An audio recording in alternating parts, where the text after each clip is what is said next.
Thanks for downloading a 3CR podcast.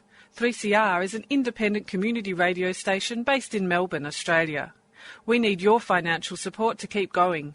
Go to www.3cr.org.au for more information and to donate online. Now stay tuned for your 3CR podcast. Evil minds that plot destruction, sorcerer of death's construction, in the fields of bodies burning, as the war machine keeps turning, death and hatred to mankind, poisoning their brainwashed mind. Welcome to the Anarchist World This Week, broadcast across Australia on the National Community Radio Satellite. Listen to the Anarchist World This Week, Australia's sacred cow slaughterhouse. Listen to analysis of local, national, international events. Listen to analysis you'll never hear anywhere else.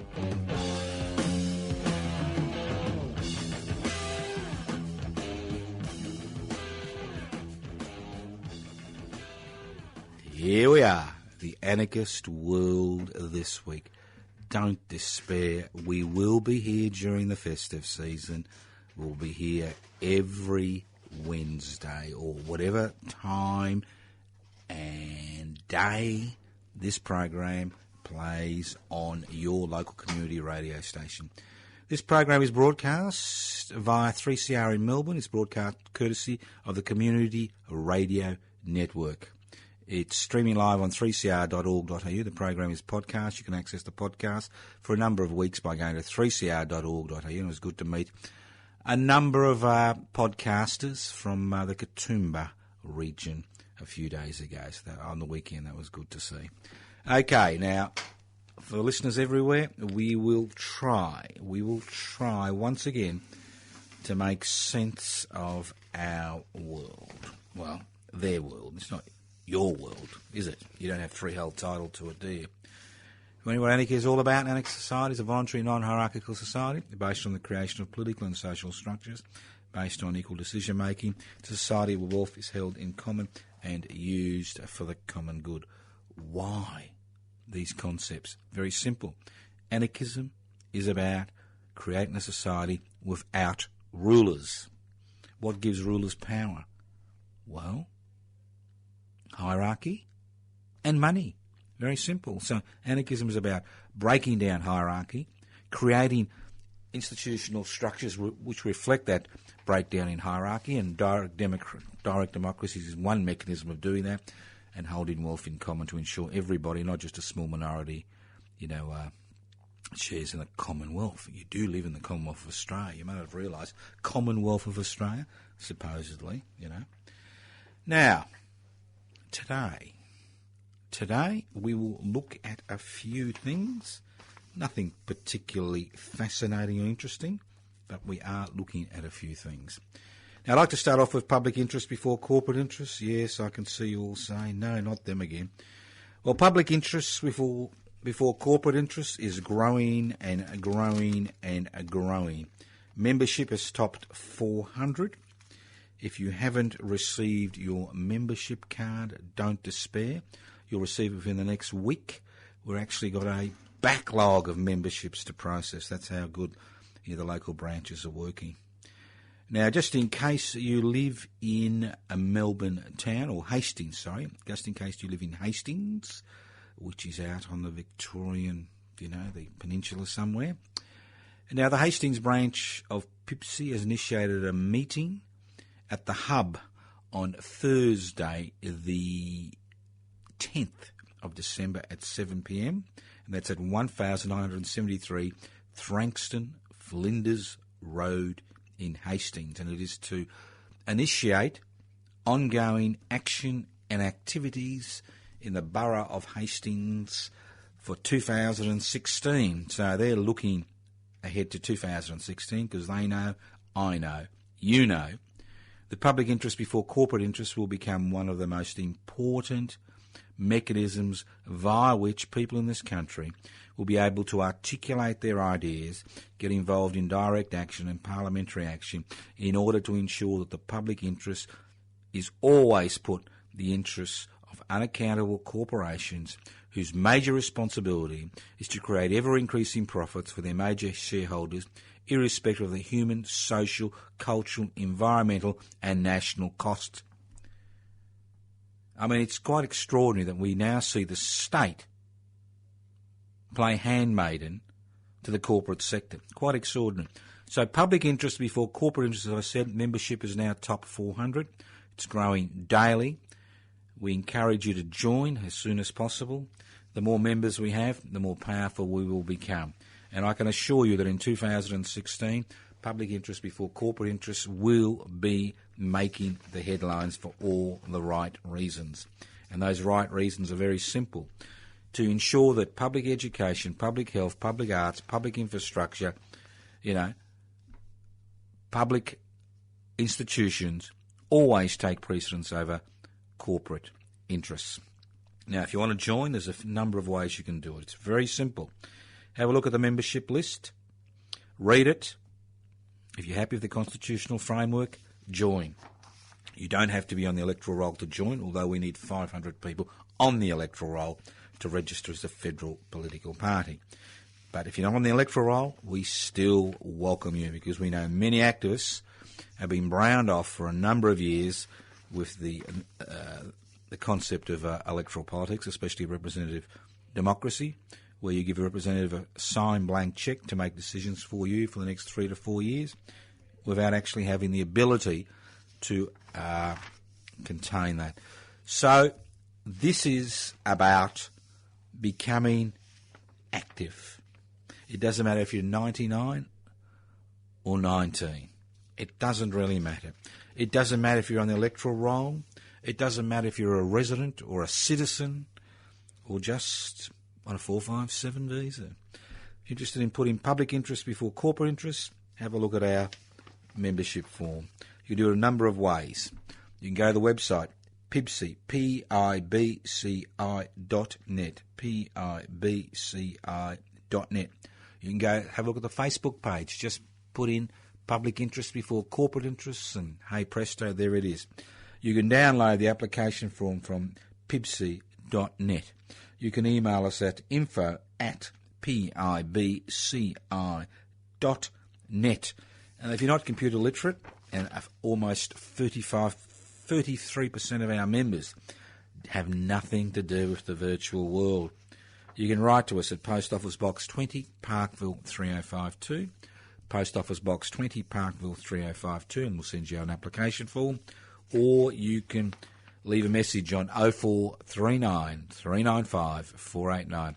Leave your contact details and we'll get back to you. Or if you leave an address, we'll send you the application form. So, as I said, membership has reached 400. Hopefully there'll be 500 within the next few weeks. And hopefully by the end of February at the very latest, we'll have 500 members on the federal electoral roll. So now's the time. You've been saying to yourself, I'm going to do something in 2005. 2005 has nearly come to an end. You've done nothing. Don't despair. 2006 is an election year. I don't expect an election till late next year. And the important thing is that if you become part of PIBCI, you become part of a growing umbrella group, a growing group of people who are sick and tired of seeing the power, parliamentary power, usurped by non-accountable corporations whose major responsibility is to increase profits for their major shareholders, irrespective of the human, social, environmental and national costs. That's what it's all about. And if you think things are going to get better in 2016, maybe if you're part of the investment class, things will be all right. Maybe if you're part of the corporate class, things will be all right. But if you that 80% of Australian society, whether you're working for a wage or working for yourself or on some type of social security benefit, don't forget, things are not going to get better for you, and they won't. And remember one thing. You can't rely on the traditional political parties to push your barrow. You can't rely on the state to push your barrow. You can't rely on the media to push your barrow. You can't rely on your religious affiliations to push your barrow. We are the people we've been waiting for. We are the people we've been waiting for. So join PIBCI today and become part of a mass movement which is going to have a significant impact in this country in 2016. Next, I'd like to thank all those people who joined us for the Eureka celebrations in Ballarat from 4 a.m. to 10 p.m. There were a lot of new faces, a lot of old faces. It was a great day. A number of decisions were made. Obviously, we'll be repeating the event in 2016 for the 162nd anniversary of the Eureka Rebellion, which will be on Saturday. That's right, Saturday the 3rd of December. So pop in. Saturday, great day. You got no excuse if you're working. Pop in. But more importantly, we're having a meeting at the Ballarat Trades Hall in Camp Street in Ballarat, and I'll tell you more about that, at 2 p.m. on Saturday the 4th of June. And it's all about pushing the Ballarat City Council to fly the Eureka flag on the main flagpole on top of the Ballarat City Hall. Never in the history of Ballarat has the Eureka flag been flown on the main flagpole. Not for the 100th anniversary celebrations, not for the 150th anniversary celebrations, not for the 161st anniversary celebrations which are held on the 3rd of December. And there's one thing about Ballarat. It is a city which trades on its radical past. It's a city which uses the symbols of its radical past to push its bottom line.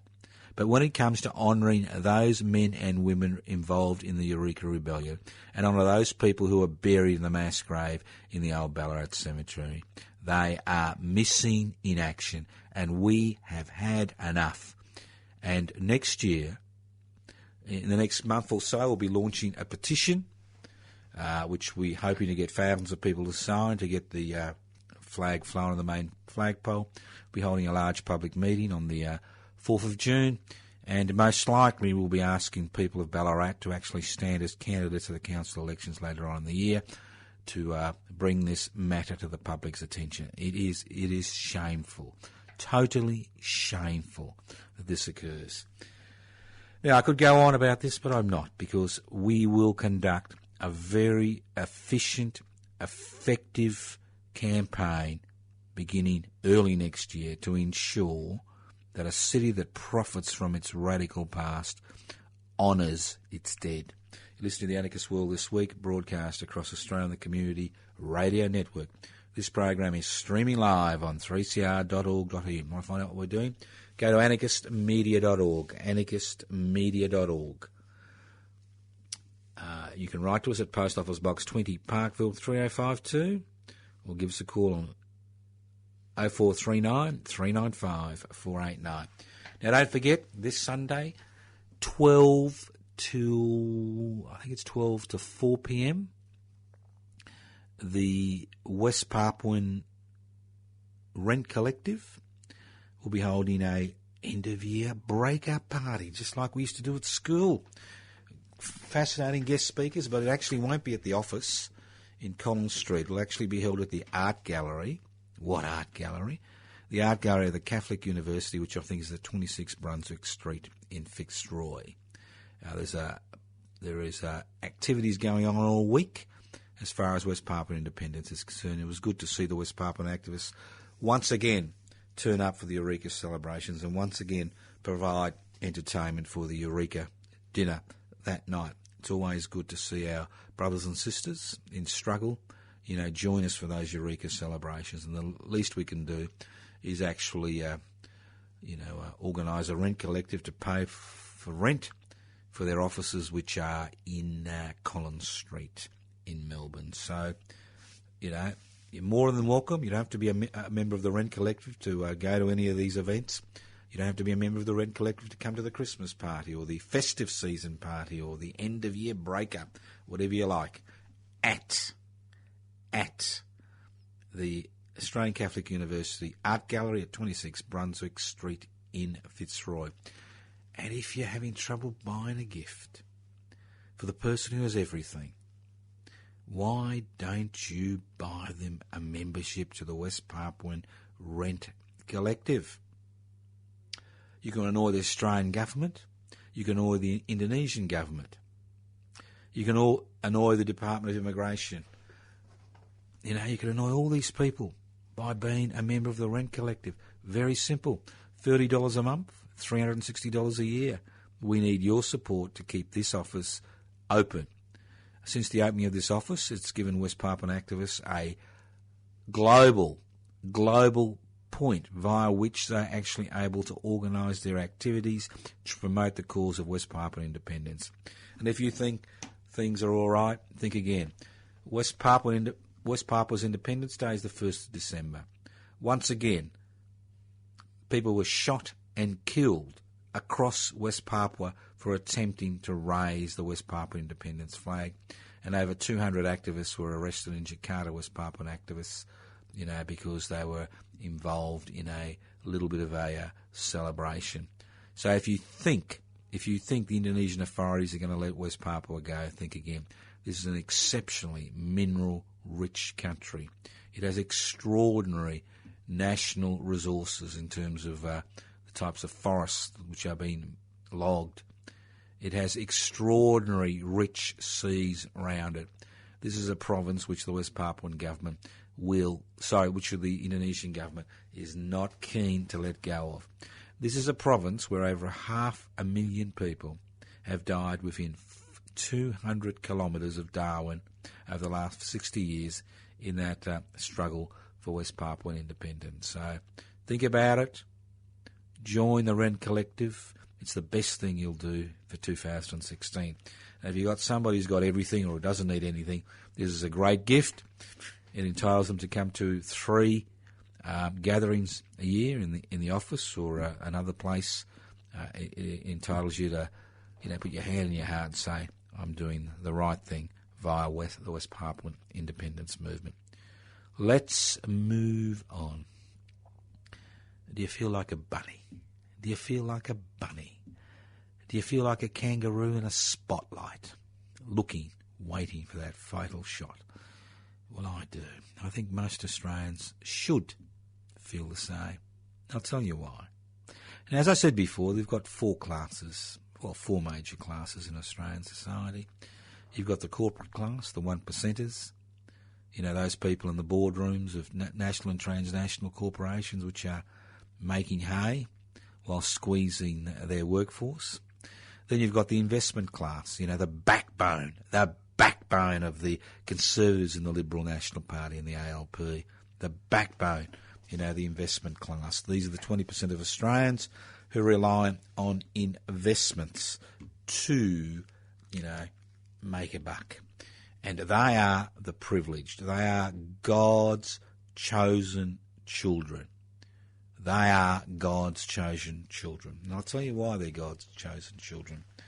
Because the laws that have been passed in this country since the demise of the Whitlam Labor government in 1975 have all been about creating an investment class.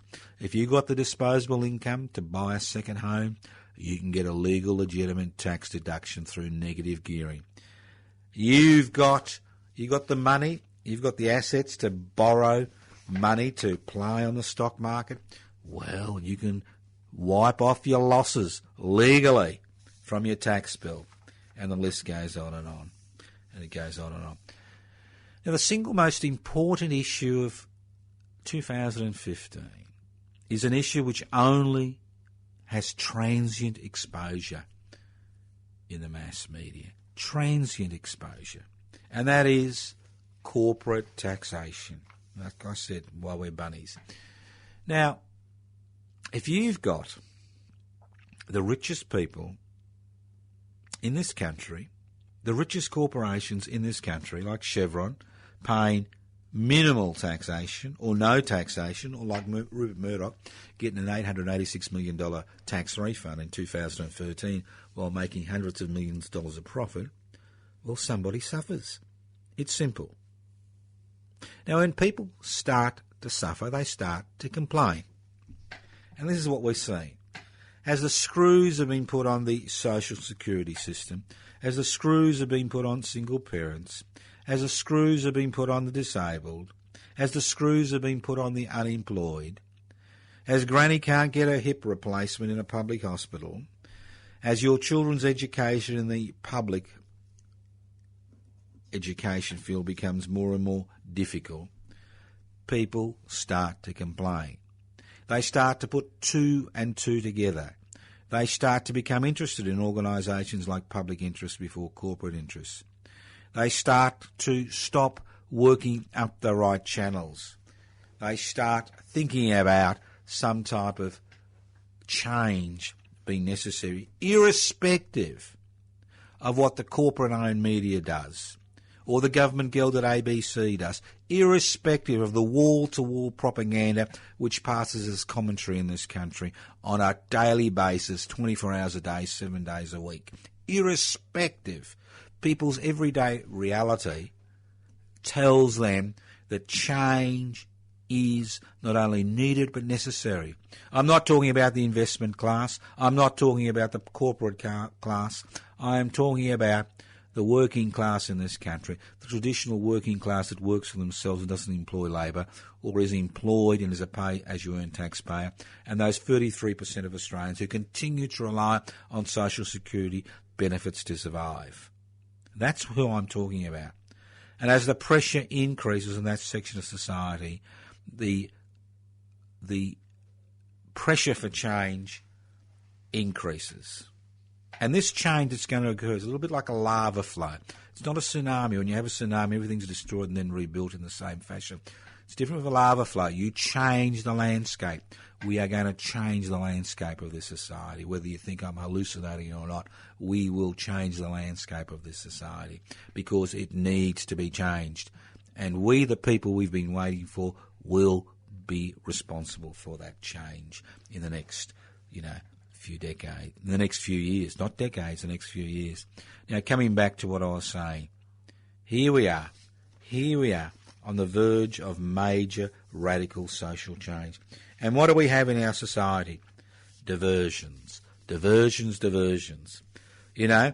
told the enemy is the Muslim. The enemy is the Aboriginal and Torres Strait Islander. The enemy is the dole bludger. The enemy is the single parent.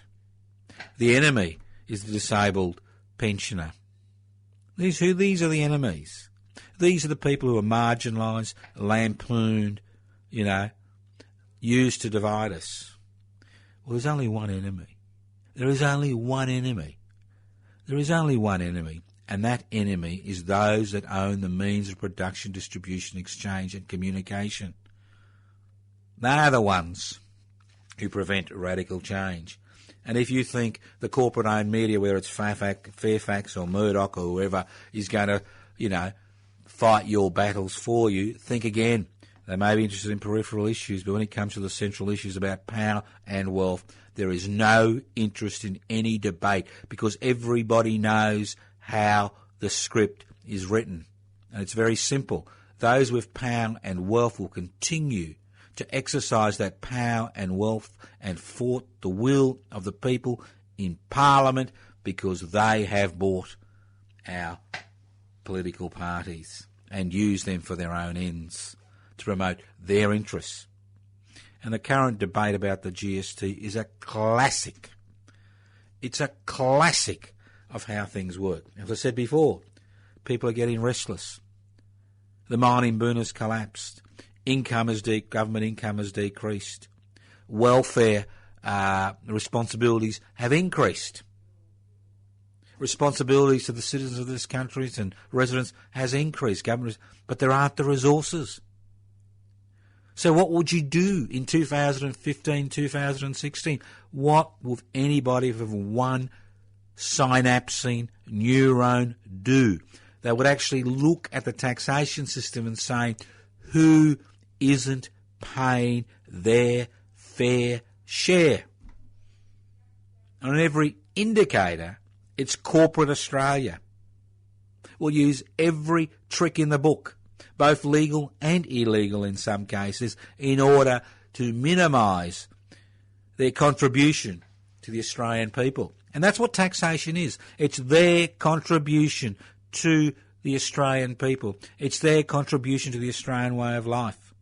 That's what it is. That's what it's all about. That's what it is. So instead of introducing, say, a 1% turnover tax in order to collect the billions of dollars which are necessary to ensure that things continue to function, what do we do? What do we do? What do we do? We have this phony debate about the GST, that we need to increase the goods and services tax. And who does the goods and services tax impact on? It impacts on those with least, who have the least, who have less. That's who it impacts on, not the big end of town, not business, because you can claim your GST as a business expense. So although business pays GST, they claim it as a business expense and get a discount on their tax. Simple. You could do a number of things. You could actually stop. Just takes one little passage in Parliament. One little thing. You could actually stop GST being reclaimed by businesses as an expense. And if you want to protect small business, you could limit, say, to $500,000 turnover. If your business is less than a $500,000 turnover, well, then you claim your GST as an expense. If your business is more than a $500,000 turnover, and that's corporate Australia, you can't claim your GST as a tax deduction. That would raise $40 billion. You don't need to increase the GST. All you need to do is change the legislation governing the current GST arrangements to say any businesses with a turnover of more than 500,000 can't claim GST as a business expense. You can think of a 1%, as I said, turnover tax. You can think of a tax on the stock market in terms of turnover on the stock market. If you buy or sell more than $10,000 worth of shares in any one day, pay a 1% stock market turnover tax. You could resolve the issues regarding social security payments, public education, public health, public infrastructure, public arts. You could resolve the funding issue tomorrow without revolutionary change, without any major reforms, just a simple tinkering of the Tax Act, which needs a majority in both houses of Parliament. So why don't we see corporate Australia being taken up and exposed for what they are? Because their mates in the corporate-owned media and the government gilded ABC benefit from the same legislation. So those of you who, like the Fairfax media because it's got, it's progressive on a number of social issues, important social issues, think again. Think again. Think again. You listen to The Anarchist World this week, broadcast across Australia on the Community Radio Network. Now, comedians come in many shapes and sizes. Now, I've never been a comedian, I never will be. But I think Tony Abbott is the best comedian the country has ever seen. Every time he opens his mouth, I laugh. And I couldn't help it when I saw that young Tony, the ex-Prime Minister, the man rolled by his own party because, he couldn't be trusted to win the next election for them and everybody's disposable in the Murdoch empire, given a bit of space in one of Murdoch's little rags, the Daily Telegraph, to tell us how he thinks the problem is Islam. Not Islamic fundamentalism, but Islam. and that people who follow an Islamic religious position should change, should have a reformation like the Christians did. And I'm thinking, Tony, what's going on here? Do you really understand the hypocrisy that's flowing out of your mouth? Here we have one of the most conservative Catholic apologists in politics in this country, a man who would have fought the Reformation tooth and nail, a man whose very actions as Prime Minister did everything they could to protect, those religious institutions which were responsible for so much misery for so many decades, a man who would have never held the Royal Commission into institutionalised sex abuse, in this country. Never in a million years would have put his little mate Cardinal Pell through the trouble he's going to go through next week. A man who would never do that. Now telling Muslims how to run their religion, that they need a reformation. Come on, Tony. Talk about the pot calling the kettle black. This is the most hypocritical statement I've ever seen. But you don't hear about that, do you? You don't read about it, see it in the corporate-owned media, the government guild at ABC. The hypocrisy of all this. Now, me, as far as I'm concerned, people with religious beliefs, if they want to believe that there's heaven and hell, you want to believe that you can get 36 virgins by, sacrificing yourself to your God. If you think you're going to be reincarnated, some wonderful thing if you've been good in this life and a little insect if you haven't, well, that's your belief. I don't care. I really don't care what you believe. But when you try to tell me that that's my belief, when you try to tell me that we all should think in that way, that we all should genuflex in the same way, that we all should pray 5 times a day, it doesn't work that way. Because the Reformation which occurred in the Christian church, which our mate Tony Abbott keeps talking about, didn't occur from inside the church, it occurred from outside the church. It occurred from elements in society who felt the institutions were so corrupt they were incapable of reform. And the separation of the powers of the church and state, which was central to the Christian Reformation, were based on secular, radical activists, campaigning and paying the ultimate price by being burnt at the stake for articulating their ideas and agitating for change. So to see one of the most conservative Catholics in this country tell Muslims how to run their religion is the height of hypocrisy. Not that I have any track with the authoritarian elements in any religion, including the Muslim religion. You listen to The Anarchist World This Week, broadcast across Australia on the Community Radio Network. This program is streaming live on 3cr.org.au. You want to learn more about anarchism? Go to anarchistmedia.org. Want to learn more about what we're doing? Go to anarchistmedia.org. You can write to us at Post Office Box 20, Parkville 3052. Leave pleasant messages on 0439 395 489. Let's move on. Because it's fascinating, isn't it?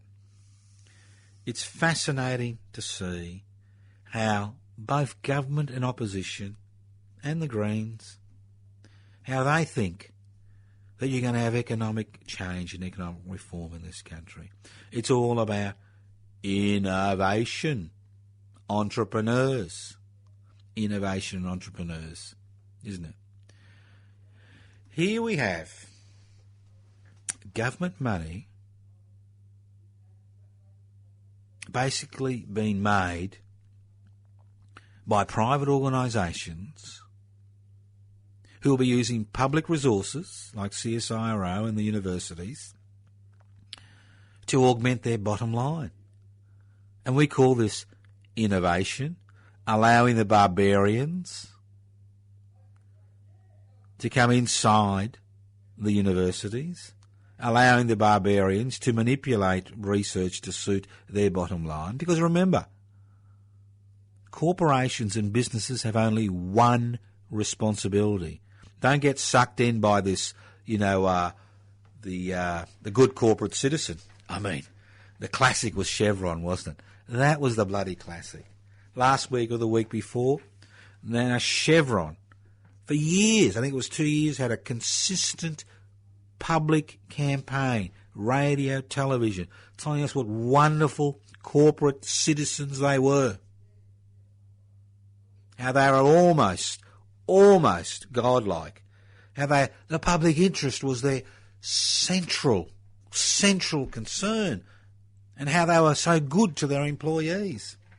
And what do we see? They pay $257 in tax. I think they've just been fined $250 million by the ATO. The ATO is trying to collect a bit of money.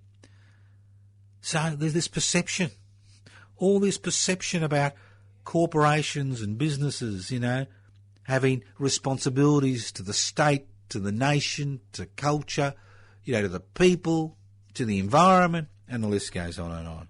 What a load of crap. What a total load of crap. Giving businesses incentives to use public institutions to maximise their profits is ludicrous. It's not going to increase jobs. It's not going to create an innovative nation. All it creates is a divided nation, which will see business and corporate interests ransack public institutions for their own personal gain. Gets better. It really gets better. I mean, see, that's the beauty when you have a corporate-owned media and a government guild at ABC. You get one viewpoint. We don't need the North Korean Workers' Party here in Australia to tell us what to think. We have the corporate-owned media and the government guild at ABC. You look at the alternatives that are possible. Look at them all on every issue. One or two crop up every week, every month, every year, year in, year out. We never see the other alternatives. How about, instead of wasting $1 billion on this so-called innovation fund, which is about giving businesses money to ransack public institutions for their own personal good, how about using 1% of the $1 trillion which sits in this country's superannuation funds to act as seeding funding for cooperatives and collectives? A third mechanism by which to expand the economy and provide decent jobs to people. You don't get rich working in a cooperative and collective. You're never going to be the CEO with a $2 billion, $50 million payout. But it provides education, it provides public infrastructure, it provides employment, it provides training. But nobody's going to lend to a cooperative or collective in our capitalist-driven society. You could change the whole economy tomorrow. You got an idea? You make an application. You have people look at it. You get a bit of seeding funding. The idea grows. You get a bit more seeding funding. Before you know it, you're employing people. Before you know it, you're producing goods that are needed locally. I'll give you an example. This is how crazy things have become.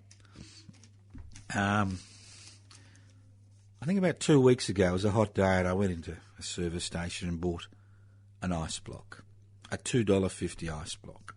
A bit of cordial, frozen, an ice block. Okay? Simple. And being one of these, anal retentive people that reads the labels, I read the label just to see what the ingredients were. Yeah, they were bad for me, which I understood. And then I kept reading and said, made in China for Unilever. Excuse me. Here we are in Australia. I think it's 6,000 kilometres from China, or 7,000 kilometres. I'm eating a $2.50 ice block, which is made in China. I've got nothing against the Chinese making ice blocks. Why would you have a carbon footprint of 7,000 kilometres so that I can eat an ice block? Why can't we make ice blocks in this country? And it's simple. Because it's cheaper. It's cheaper for the corporate world to exploit Chinese labour and then bring across these ice blocks here and sell them here than it would actually be to get locals who get a decent wage to make these ice blocks in Australia. And that's the key, isn't it? The key is making a buck. And you make a buck any way you can. You have no responsibility to the nation state, not even the responsibility of paying taxes. It's quite extraordinary. Listen to The Anarchist World this week, broadcast on the Community Radio Network. And that's the beauty about it as the year draws to a close. There's even more extraordinary things happening. I understand that 2 members of the CFMEU in Victoria now faced court yesterday or the day before on blackmailing charges. Serious charges, you'd think. Very serious charges. Now, look, it's not my job to comment on the charges, but wouldn't it be nice for once in a blue moon to see some corporation or some executive board member or some CEO turn up in court on the fact that somebody has died in their employment because of their negligence, or turned up in court because their particular company structure has bankrupted people, or turn up in court because their behaviour is unconscionable. It doesn't happen. It doesn't happen. But when it comes to the trade unions and this bodgy Royal Commission, which was instituted by the man in waiting, Mr. Tony Abbott, you know, the great crusader, Taliban Tony, you know, waiting for Mr. Turnbull to stumble, and then he can jump back into his position as the preeminent Australian in this country, as Prime Minister of this country. Why isn't it? Why is it that we always see trade unionists in the legal gun? Why is it the police are so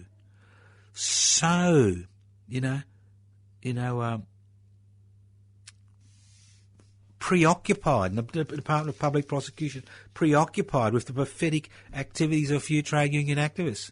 Why is it that we have all these media cameras turn up when 2 prominent, CFMEU members, the President and his assistant, are arrested at their home in front of their families?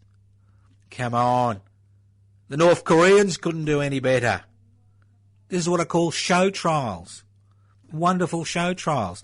And if you think the Fairfax media is the friends of the people, have a look at their editorials. Have a look at their position as far as the CFMEU is concerned. Have a look at their position as far as the Royal Commission is concerned. They've been pushing this barrow for a long, long time. Have a look. I mean, you expect it from the Murdoch media, but how many of you expect it from the Fairfax media? At the end, they're from the same group, same club, they have the same genetic material. These are corporations, publicly listed or not publicly listed. These are corporations whose major responsibility is to their major shareholders. They have no responsibility to the community as a whole, no legal responsibility to anybody else except their major shareholders. So no wonder one of the few organisational institutional structures which still continues to exist to protect workers' rights is under constant attack. No wonder every time legislation is passed which restricts the ability of Australian workers to withdraw their labour, to benefit their conditions, we have the cheer squad and the corporate-owned media and the government-gelded ABC screaming their lungs out, saying, more, more. What do you expect? This is Australia in the 21st century. This is perception land. It's all about perception. You create the perception that trade unions are basically corrupt structures. You create the perception that if you withdraw your labour, you're some type of criminal. You create the perception that if you're an activist and you're involved in direct action that you're a terrorist. You create the perception that if you're fighting to change practices, business practices which promote climate change, whether it's the coal industry or not, you are some type of environmental terrorist. And the list goes on and on and on. It's about creating perceptions in the public mind about institutions and people know nothing about. I mean, Aboriginal and Torres Strait Islanders have put up with this for 2 centuries. The perception they've got nothing to offer. The perception their organisations were corrupt. Remember what happened, 2 decades ago or 15 years ago to their organisation that represented them. The perception that, trade unions are criminals. The perception that activists are terrorists. It's all about creating that perception, and you do it by repeating the same message over and over and over again in different guises on a day-to-day basis. On every week, every month, every year, the same message. So no wonder we find the investment class and the corporate class having such a wonderful time in God's own country, the land of milk and honey for some, the land of Oz, the land down under. It's no wonder, isn't it? And you know why this has occurred? It's my fault and it's your fault. Because for far too long we are happy to sit on the sidelines and comment. And I love the growth of the World Wide Web, the greatest commentary thing in the world. Comment, comment, comment, comment. Click, click, click. Oh, I've solved the world's problems. You don't solve the world's problems by sitting in front of a computer screen. You don't solve the world's problems or your own problems by listening to a radio station or reading a magazine or a newspaper or watching a television program. You can have all the bloody knowledge in the world, but nothing is going to change unless you become active. And that's the beauty about Australia in the 21st century. We have sat on our collective butts for far too long, waiting. Nothing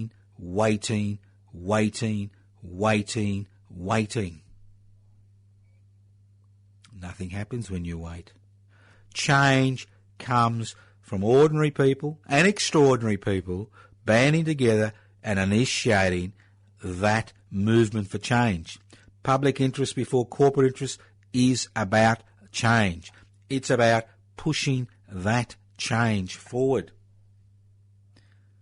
I mean, you can lose yourself in every peripheral issue in the world, but at the end of the day,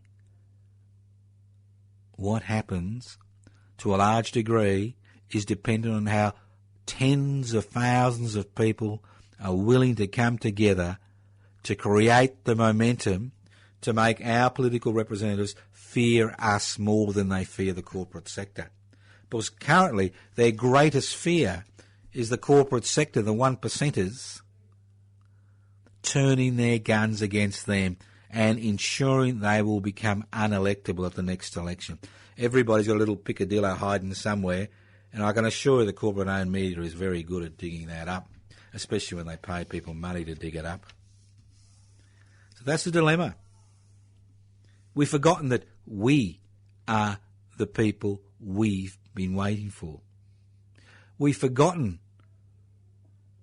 that through human history, that it's the radical activist who initiates change, who creates the momentum for change to become a reality.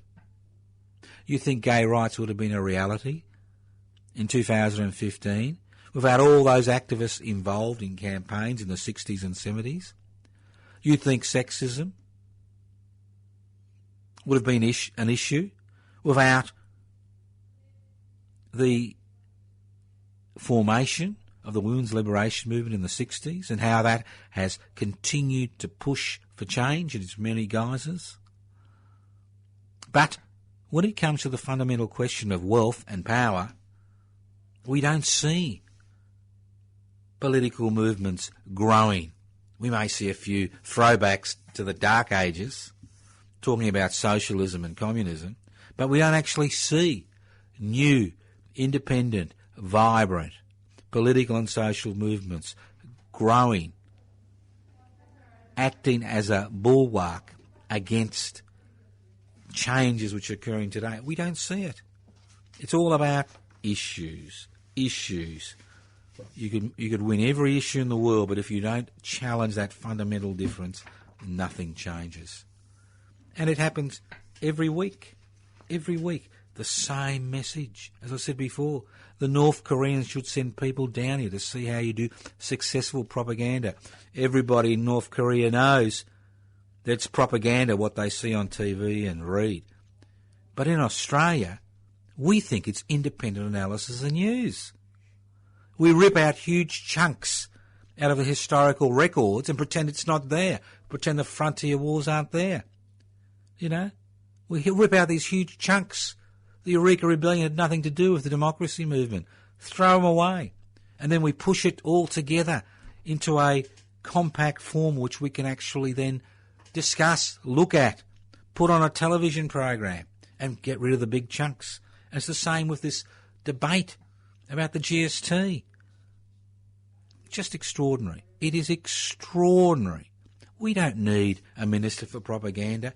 We have the Minister for Propaganda in charge of what's actually happening. You just pick up a newspaper, look at the net, read, watch a television program, even pay for it if you want to, and you'll notice it's the same message all along. Give the private sector its head. Deregulate. Corporatise.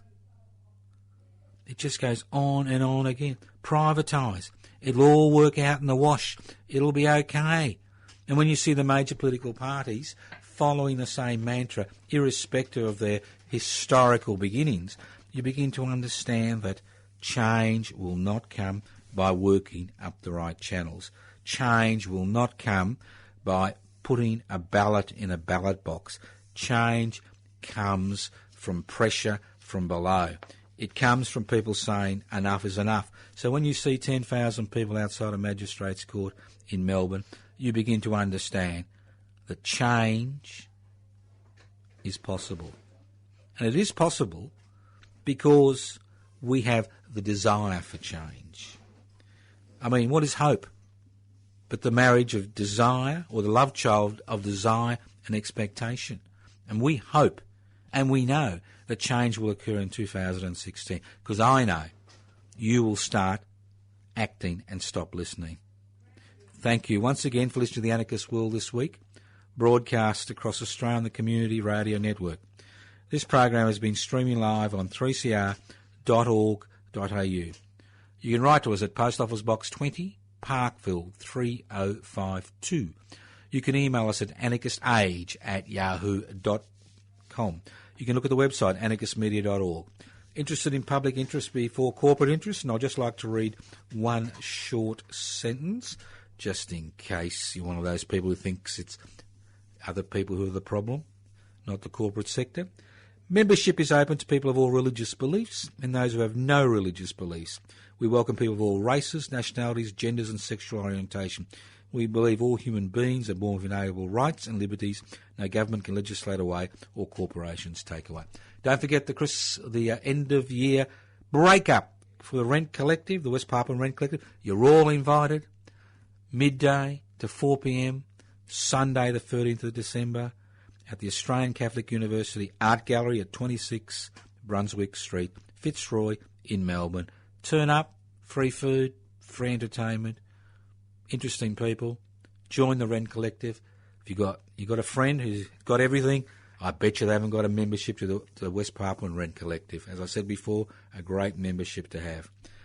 Turn up, get all the information. If you want to join, give me a call on 0439 395 489 or email me at anarchistage@yahoo.com. Thank you once again for listening to The Anarchist World this week on your local community radio station. This program has been streaming live on 3cr.org.au. It is broadcast across Australia via the Community Radio Network. The program is podcast. You can access the podcast by going to 3cr.org.au. Thank you for listening to the Anarchist World this week on your local community radio station. I know, time is going. Flick, flick, flick. Remember, the festive season. Make a New Year's resolution in 2015. Get off that seat. Get off that computer. Stop listening to me. Become active. I'll see you somewhere in the streets, somewhere across Australia, sometime next year. Thank you once again for listening to the Anarchist World this week. Sorcerer of death's construction. An analysis you'll never hear anywhere else. Anarchist World this week. Australia's sacred cow slaughterhouse. 10 a.m. every Wednesday. Listen to the Anarchist World this week for an up-to-date analysis of local, national and international events. Poisoning their brainwashed minds. Oh, Lord, yeah.